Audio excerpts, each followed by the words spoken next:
Sina baba, sina mama. Familia yangu haiko nyumbani, watoto hawako nyumbani, ndugu yangu hawako nyumbani. Mimi stay where I was. Kwa hivyo path to peace. Kutoka wakati huo, yes, uliwahi pata muda wa kuzungumza na hao ambao walichoma mamako, ukajua kiini kilikuwa ni ama chanzo ama after kuwaua ni nini waligain ama ni nini iliwasukuma kuwachoma? Uliwahi pata ile chance ya kuzungumza na wao? Tuseme 2021 vile hii maneno ilikuwa inatendeka. Tangu hiyo mwaka vile ilianza tu hivi. Unajua wakati kama ni mbaya ni mbaya. Umesikia? Wakati sasa hivi tuseme umepigwa kitu kwa mfuko. Kwa nini? Kama umepigwa kitu kwa mfuko ama umekitonda. Si ndio? Si umekuwa na nini polisi hivi si ni hivyo. Kitambo ipone uweke dawa, umechukua muda, si ndio? Kuja kukua plug kama hapo, si ndio? Sasa mimi kwa hapo mimi kwangu kuja kukua kama plug ikuwe sawa. Sasa ile nafikiria nirudi chini tu. Pole pole. Najua kupoteza wazazi wawili ni ambayo kitu si sawa. Hata hakuna ningepata hiyo kwa njia ukiniambia habari yako na kuambia mzuri. Umeendeleaje? Ndacha nyamaza kwa sababu sitaki uniulize maswali mingi. Geoffrey, ulipotoka pale nyumbani, pale kazini ambapo ulikuwa unafanya kazi. Yes. Kuna ile story ulipata. Kabla ufikie kwa hiyo story, mamako alichomewa wapi? Vile ambavyo umesema alikisiwa kuwa mchawi akachoma. Alichomewa wapi? Ni hapa nje ama ilikuwa? Kwa hiyo story about ya kuchoma mama yangu, mwenye alikuwa amechanganyikwa na akili si kwa compound, kwa barabara, si mbali sana. Ambapo walimchomea? Sio mbali. Alikuwa kwa bomu akamtoa huko. Sasa ile ilikuwa hivi, ilikuwa asubuhi. Alafu wakati watu walipiga sirimbi, akasema huko mtoto amepembezwa kwa hiki kijiji. Kila mtu apatikane huko, naenda kuona hiyo mwenye amepembezwa. Kama akatoka kwa compound. Na siku hiyo ndio nilikuwa nimetoka kwa kwanza, nimetumia pesa niambia ninunue maziwa na mkate mkunywe chai. Mimi nitakuja kesho kuja nyumbani sasa. Akanunua maziwa, hata maziwa kukunywa chai nayo. Hiyo maziwa sasa vile alinunua tu kwa jirani. Kufika kwa nyumba akasikia tunaenda kwa nini hapo kwa hiyo mtoto ametembezwa. Wakaenda. Vile waliandamana na watu na wachukua nini? Wachukua baje. Na wajukuu wake. Wakaenda nao pamoja na bibi yangu wakaelekea wote huko. Wakawacha chai au kupiga, alienda vile alikuwa tu hivyo. Kufika huko akapata sasa watu wamejaa huko. Sasa maneno huko ni ya maneno kusema sasa nani ametembeza mtoto hiyo kijana. Kulikuwa na kumaanisha kulikuwa na kijana ambaye alikuwa ametembezwa na wachawi. Kulingana na hao watu walikuwa pale. Yes. Sasa mamako hata kama alikuwa sawa, alikuwa kwa boma, akaenda. Na ilikuwa asubuhi, si ati ilikuwa sawa. Ilikuwa asubuhi saa 12, saa 1 amechukua maziwa aenda kupika chai akunywe. Sasa chai kupika akunywe. Sasa chai anaenda kukunywa kwa kupiga chembe. Sasa chembe ndio chai yake alikuwa amepewa. Sasa kufika huko, watu wakaitwa wakakaa huko. Akaanza kusema sasa tunataka tufanye nini? Nikieleza hiyo story vile ilikuwa inaenda, mimi nilikuwa nasikia story kwa bibi yangu na ndugu zangu, madada zangu. Wao ndio walikueleza vile. Sasa walieleza vile hiyo story ilikuwa vile inaenda. Akaniambia sasa mama, sasa hiyo mchukuu mmoja ndio walikuwa na yeye kwa wanakaa na yeye tu pamoja. Pega kwa pega. Sasa wakachoma hiyo, mwingine alikuwa na chemima akampiga. Kwanza kijana alikuwa anasema wakapia mate. Sasa akaongea kidogo, alafu akaamuka kamata hiyo chemima hiyo mwingine mama. Vile alikamata yeye, watu wakamwangukia yeye. Wakampiga. Anasema mnanipiga kwa nini? Huyo ni mama mwingine ambaye alikuwa hapo. Hiyo ni chilani sasa yeye. Akasema mnanipiga kwa nini? Hapana, mimi sikufanya hivyo, nisamee. Akalia kwa uchungu. Akalia mpaka hata nikisema kama ni wewe unaua mtu ya mtu namna hiyo, hata wewe utalia. Ndio walimpiga, wakamuingiza kwa moto, wakamchoma, wakaleta godoro, wakamwekelea. Wakaleta tairi. Huyo ni Jemima anachoma. Mamako bado hapa kwa hai. Mamako kwa nyumba hapo mahali nasimama tu. Yeye hajui kitu inaendelea. Sasa vile yule amechoma anaendelea kuchoma, analia kwa moto huko. Anasema akitaka kutoka kwa moto anarudishwa tena. Sasa vile kafikia hapo, ukimsaa choma yeye tena wakasema tena amepaki mwingine. Sasa mwingine sasa anasema huyu wanaita majina mingi ya watu. Sasa hiyo majina mingi watu wanaita majina mingi ya hii boma mingi. Sasa wanaita Agnes watoto. Agnes watoto ni watu wengi wanachaa kwa boma. Kwa hiyo si kitu ambayo ilikuwa mwelekeo, ilikuwa kitu ambayo ilikuwa ni kama ilikuwa inapangwa, ilikuwa inaundwa kusema tu. Unajua iko chini unaitwa ambao mtu hawezi jua. Kwa hiyo mimi najua wewe unaitwa jina lako na kuongea mbili, moja inanishinda. Kwa hivyo unaongea moja. Huyu anaitwa huyu na huyu anaitwa na nyingine katikati uchui. Sasa hiyo China na hii kwa ati hao ni wachawi. Hapana, sio wachawi. Hii watu wote walikuwa sawa, ni ile tu ya shetani. Sasa hiyo kijana vile alikuwa anasema hiyo, mama alikuwa anisikia, mama alikuwa na hiyo msichana hiyo mchukuu. Yule kijana akasema mwingine ndio yule. Kimbia, mama akamwambia, "Kwa nini unanipea kwa nini?" Akakimbia kwa nyumba akachukua chembe, akampiga kwa kichwa. Akakimbia ndio ndani ya ndizi, akampiga kwa kichwa. Pa! Na anamwambia nini nipiga. Watu kuangalia tena akaenda kuchukua hiyo kutoka huko na hiyo akamfuta, akamweka kwa moto wakamchoma na hiyo tena. Walipompiga jembe kulingana na ile hadithi uko nayo. Yeah. Alipigwa akakufa kwanza ndiye akawekwa kwa moto ama akiwa hai? Walikuwa wanampiga na mwingiza kwa moto. Anaambia mnaniingiza kwa moto, mnanichoma kwa nini? Mnanichoma. Nimefanya nini? Nimefanya nini? Analia kwa ushindi anasema, "Nini mbaya na kijana? Nimefanya nini? Mimi sijui mnanichomea kwa nini?" Wanampiga wamemshindiza kwa moto, akitaka kutoka kwa ndani wanamuingiza na namwambia ndani. Wakampiga mpaka kufa kabisa, alafu akamchoma na hiyo nini. Ndio walimchoma. Sasa hapo watu wakasambaratika wakaenda. Kumbe tena wameenda mahali nyingine tena. Sasa kitendawili yake kaishia hapo. Watoto wakarudi nyumbani wakaa na huzuni. Hata walirudi walikuja tu kutoka juu kwanza, mahali walichomea mama. Wakakuja mpaka nyumbani, kaangalia kwa boma, kaingia kwa nyumba. Hao ambao walikuwa na mchoma. Kaingia wakapomoa. Unaona ile mlango vile iko hivi? Ile mlango ilipomolewa. Nikasema huwezi lazima niwache kwanza alafu nikuje kusimia. Wakapomoa huko ile mlango. Alafu mshanangu akaambia msitoe nyumba, msipomoe. Wacha nifungulie muangalie kama vitu ya uchawi iko ndani. Alafu kama ukipata hivi vitu iko hata mimi nichome kwa nyumba yangu.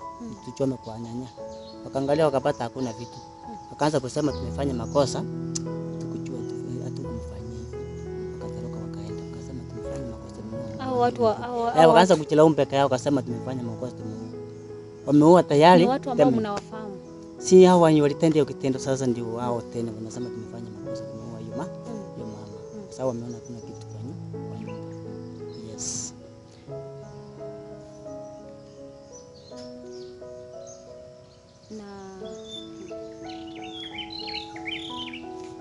Nani alikuja kukuambia story vizuri? Kwa story hiyo nilipata hiyo story kwa ndugu zangu, sister yangu, na bibi yangu.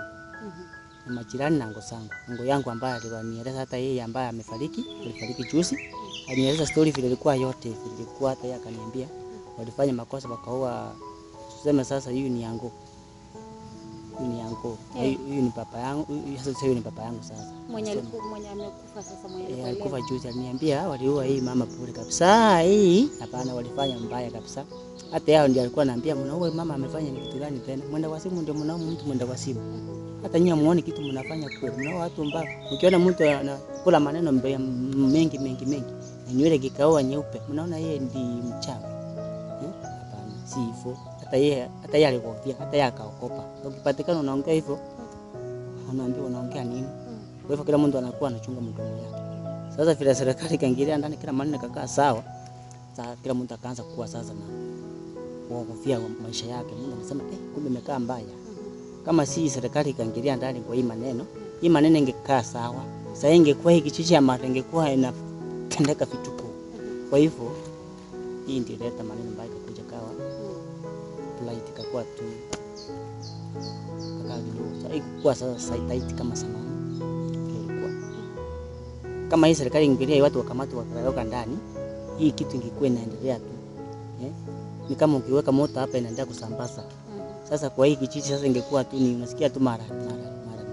Kwa hivyo kila mtu angekuwa anafanya kazi, mimi nakuchukia tu kufanyia kitendo. Kila kitu. Kwa hivyo sasa vile story ilianza hivi, kila mtu wako safe. Kila mtu anahofia maisha yake. Sawa. Vile ambavyo nilikusikia ukisema haikuwa imepita mwezi. Kabla baba alitangulia kufariki. Yes. Ndio mama pia. Yes. Ilikuwaje kuadjust wazazi umewapoteza wote almost at the same time na wote wameuliwa, though baba pia aliuliwa kulingana na wewe, baba aliuliwa na mama pia ameuliwa. kulingana na wewe ile trauma ulikuwa una feel aje? Kwa nikisema kwa hii maneno ya wazazi wangu wote kuuawa, kwangu mimi nasikia si mzuri, kwa sababu niko na huzuni, roho yangu ifeel mzuri, kwa sababu mtoto mama akikulea, msasa akikulea ukiwa mdogo, akakusaa, akakunyonyesha, akakuosha, ukakwenda klasi 1, ukakuwa mkubwa, ukajua kustress, hata uko unajua kuvaa nguo, akuvalisha, umekuwa mkubwa, umekuwa sawa. Alafu ukuje kusikia ati mama yako ameuawa ati ni mjane. Mtu anakuwa hapana, hapo si mzuri. Mimi mama yangu alikuwa nampenda tangu alikuwa amenichunga mpaka saizi. Kwa hivyo mimi niko na huzuni, sina la kabisa, kwa sababu nikifikiria maneno ya wazazi nasikia ni kama stress inanikamata kwa kichwa. Kwa hiyo sitaki story mingi kusema ati mtu anisumbua akili ati na nini. Hapana. Nataka tu nikae tu vile niko hivi, niangalie vile hii watoto vile niliwaachiwa vitachunga namna gani, na nikiingilia maneno ya nimewaachiwa, na wao wenye wanatafuta kazi wapate kazi. Wakitafuta kazi wanaambiwa mama yako alikuwa mchawi, mama hakuwa mchawi. Mimi naombelea kabisa hii watoto wakitafuta kazi, hii mandugu zangu hata masista yangu mahali popote wanatafuta kazi, hata kama ingekuaje hii wakubwa wetu MPs, governors wote wakisikia hii watoto mao wanatafuta kazi, wakiongea tu story akisema mimi ni fulani fulani apewa kazi, kwa sababu kwangu mimi sina nafasi kusema nitafutia kazi, sina nafasi, sina kazi yoyote nitafutia hao. Kama wazazi wangekuwa hai wangekuwa wanatafutia hao, kwa sababu hao ndio jukumu yao, ndio wanajua huyu nitapeleka mahali fulani, nitapeleka mahali fulani. Sasa hao kuna hiyo pengo imepaki wazi. Sasa hiyo pengo mimi siwezi kumaliza hiyo pengo, nimejaribu kujaza inakataa kucha. Kwa hivyo naomba hata serikali kama ingekuwa na uwezo inasaidia mimi, isaidie familia yote, na wale wenye wanapata kazi wapate kazi. Governors wetu, MPs wote, hata MC wote wakuja hata kwa hii mchi waangalie, waseme watoto walimaliza form 4 ni wangapi kwa hii mchi, ni watu fulani, wasaidia hii watoto, kwa sababu wanahangaika kila mahali, hakuna kazi wanapata tangu wazazi wafariki mpaka saizi, wanahangaika nje. Wakikuja nyumbani hawataki kukaa nyumbani, na wamaliza shule, wamaliza form 4, kila mtu anapata kitu chake. Kwa hivyo wanafanya kazi ya uchokora town. Nikiambia kuja nyumbani nasema hatukuji, tutafutie sisi kazi mahali tutafanya. Sina kazi ya kutafutia hao. Hiyo mimi naomba msaada mzuri kwa serikali kutafutia kazi. Na mimi siwezi toka kutafuta kazi. Wacha mimi nikae tu niendelee kuchunga wazazi wangu hapa nyumbani hapa nje. Nikiangalia tu hivi, nikiamka asubuhi naangalia ni mama ni baba, naambia Mungu nisaidie. Na asaidia na serikali tusaidie. Hiyo ndio jukumu liko. Ni miaka 3 sasa tangia wazazi wako wote kuaga. Yes. Hao watoto wengine ama watoto mandugu zako wengine wako wapi? Hii mandugu wengine wawili walimaliza form 4. Sasa wengine wako Nairobi wanafanya kazi ya kupepa hii vitu ya pepa hii. Kwa sababu mwingine alikuwa anafanya kazi ya hoteli na kufanya kazi nzuri. Sasa akifanya hiyo kazi inafika mahali watu wanaenda kushenganya yule mdosi. Yule anajua mamake yule aliona siku ile ni huyu anafuta kazi. Sasa anahangaika huko. Na mwingine yeye anaenda kutafuta kazi na maliza shule juzi apate kazi. Kwa sababu ya nini? Kwa hiyo maneno ya mama ambayo ilikuwa sawa. Na iko mwenye ambao mimi nasomea wako shule, wako form 3, na wako form 4 sasa, mwingine ameenda colleges. Nao wawili hajamaliza shule wanaendelea. Kwa hiyo sasa hiyo mshipa niko nao. Na mimi niko na familia yangu. Na mimi yote inahitaji mimi. Kwa hiyo tuseme hii familia yote mimi na pepa hiyo. Kichwa yote inaangalia mimi. Kwa hivyo hii kichwa kiniangalia. Sibi hata mimi naangalia tu serikali nisaidie.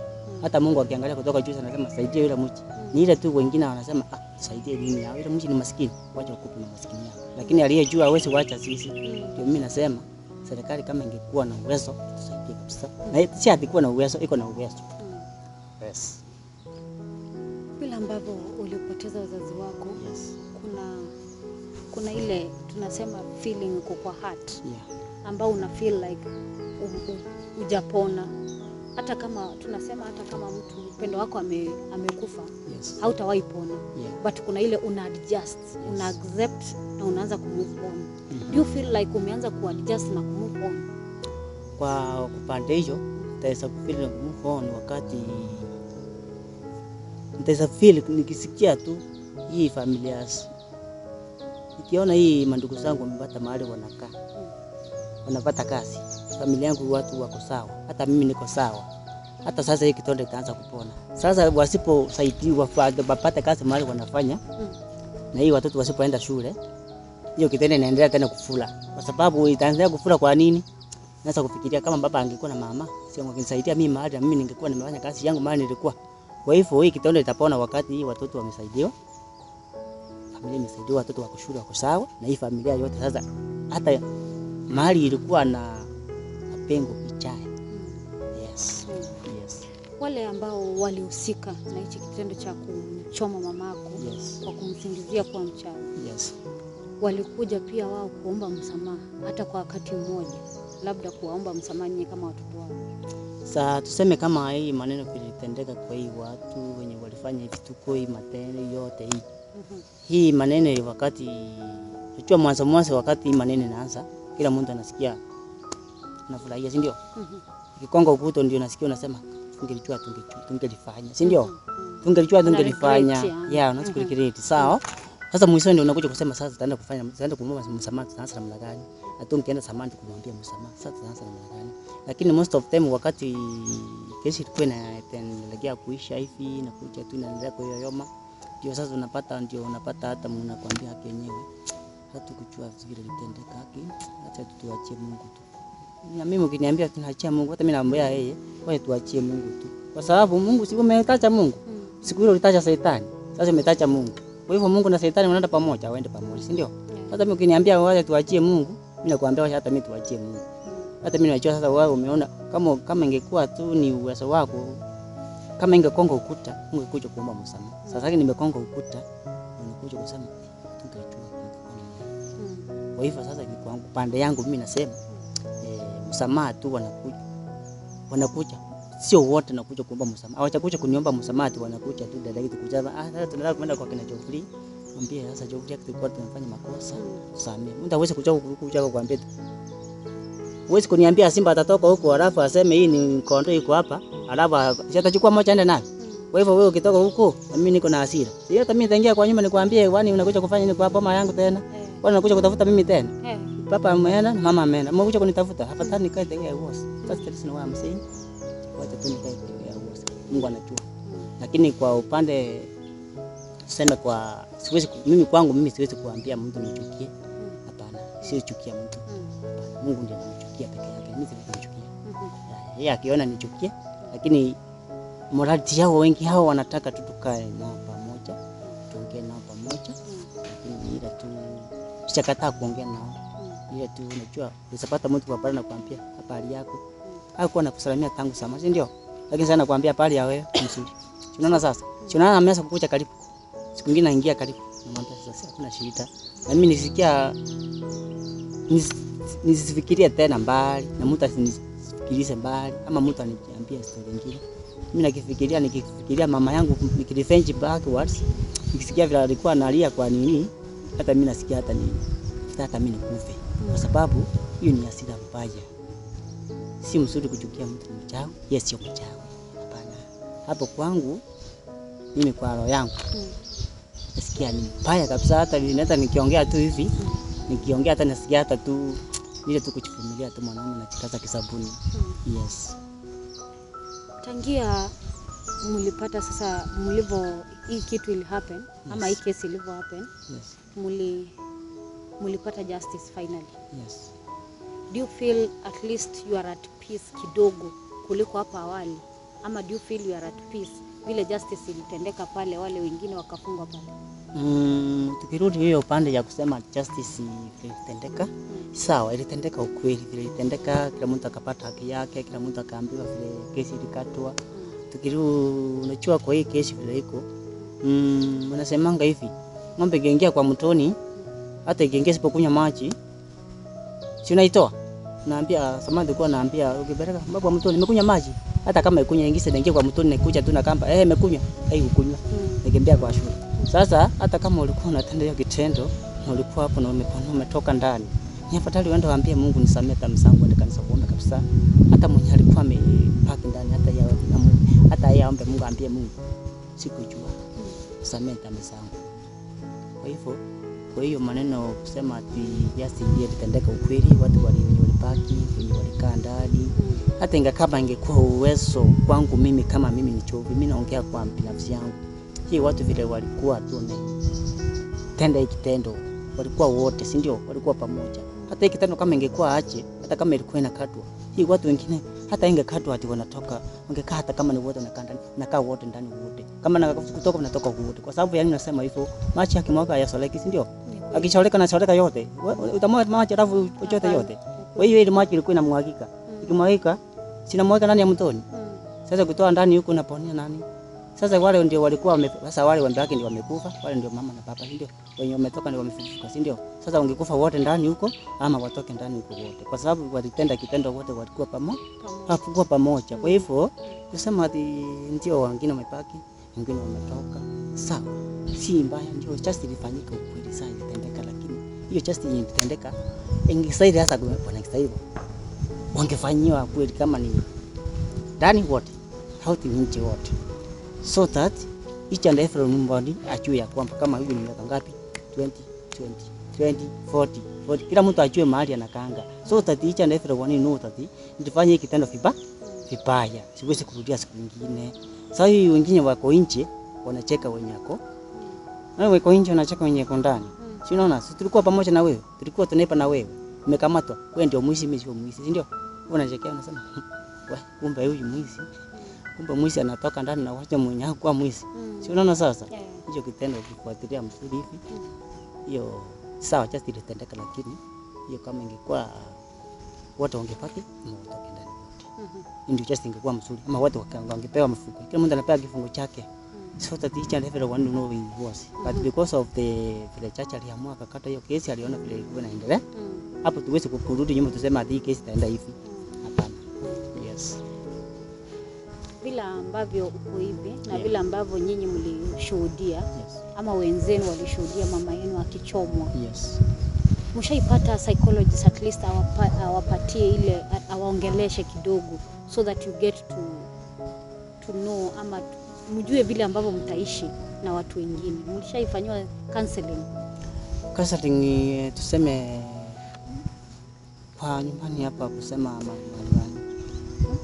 counseling, tuseme tukifanya counseling ya choice ifanywa counseling ile tunaendanga tu seminars, tunafanywa kazi, tunasema kama kitendo kitendeka hivi, nyinyi msifanye nini, msilipishe, acha Mungu atalipisha hao. Kwa hivyo kwanza tumeambiwa msifanye hivi, msifanye hivi, msifanye hivi, msifanye hivi, mkae hivi, mkae hivi. That's the reason why tunasema tuko right, hatuna neno la mtu, hatuna story na mtu. Yes. Jambo lako la mwisho kuenda kwa mtazamaji wetu, yes, haswa ukilinganisha na wewe bila ambavyo ulipoteza wazazi wote, tuambie kweli mtu anaweza kuheal kutoka kumpoteza mpendo wake? Ni ngumu sana, kwa sababu ya kusema hivyo ni poteza mzazi ambaye amekuzaa mpaka amekukuza mali umri mkunayo, alafu anapotea ambaye si mgonjwa, ambaye si amegonjeka kupeleka hospitali, umlete nyumbani, umshike au utumie pesa, si mzuri. Sasa ni mtu kugonjeka tu hivi ugonjwa wake alafu naambia ni njaa, hiyo sio mzuri kwa maisha ya binadamu. Upande yangu mimi nasikia ni roho yangu si mzuri, nasikia mbaya, kwa sababu kupoteza wazazi wangu wawili wote ni mbaya sana. Kwa mwezi moja, hiyo si mzuri. Hata kama ni wewe ungesikia aje kama ni wewe, lakini upande yangu mimi sina appetite, sina yoyote, sitaki hata kuongea niseme niko namna gani, sina nafasi ya kuongea na mtu yoyote, nisema ati atanisaidia, hapana. Mimi naachia Mungu yote anisaidie, na Mungu atanisaidia, Mungu aendelee kumbariki. Labda vile ambavyo wazazi waliaga wote, na mama tumesikia kwamba vile ambavyo aliuliwa, na kuna ule usaidizi, labda kuna wale watu wanajitokeza wanasaidia, labda nyinyi mlipata usaidizi wowote? Kwa hiyo upande, kwa maana ya usaidizi iliongeleka ya kwamba iko marafiki atasaidia sisi upande ya hiyo msiba, lakini vitu mingi ilikuwa inachangia ati kuna wenye walikuwa nasema tusaidie familia yenye imepata msiba, kwa kila familia itapata kiasi fulani. Tangu siku hiyo kiasi fulani kutendeka, ni kama ilikuwa si kitu ya ukweli, ni ile kitu ilikuwa imeoa hata kwa magazetini, iliongelewa lakini ikutendeka. Ni afadhali tujue ya kwamba kama hii kitu kama hii kitendeka, mtu msiweke, usidanganye kitu atumetenda kitu na uchatenda. Afadhali useme nimesaidia yeye, nisaidia immediately, baada kusema nitasaidia ile familia kitu fulani, afadhali usisaidie, ni afadhali uwache. Kwa hivyo kwa story mingi, kwa ile ambayo leo inatendeka tumesaidia, ni afadhali hiyo kitu iende cancel, iwe kusaidika kwa ile familia. Kama ilitolewa mahali kaenda kusaidia mahali, itoka kuirudi mahali ilitoka.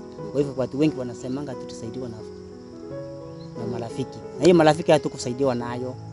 Kwa hivyo ni hiyo story ambayo kusaidiwa itupe mbali. Yes. Kumaanisha Mungu haipata usaidizi kwa mtu yeyote. Hajaipata usaidizi kwa mtu yeyote, kwa nasi, kwa peace, CS, hajaipata usaidizi yoyote kutoka kwa watu. Yes, tangu 2021.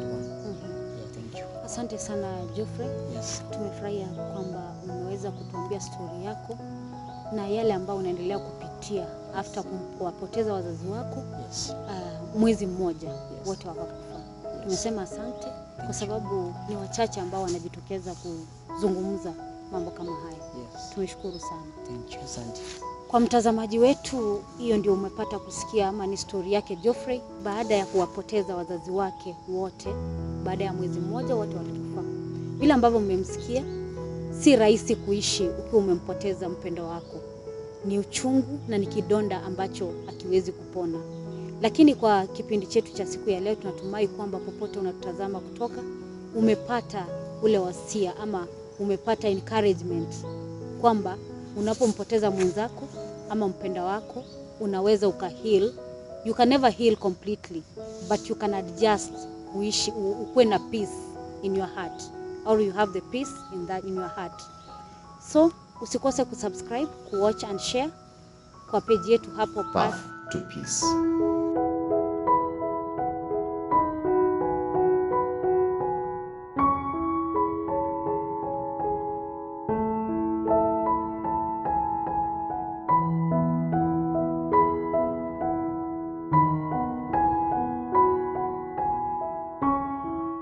Path to Peace.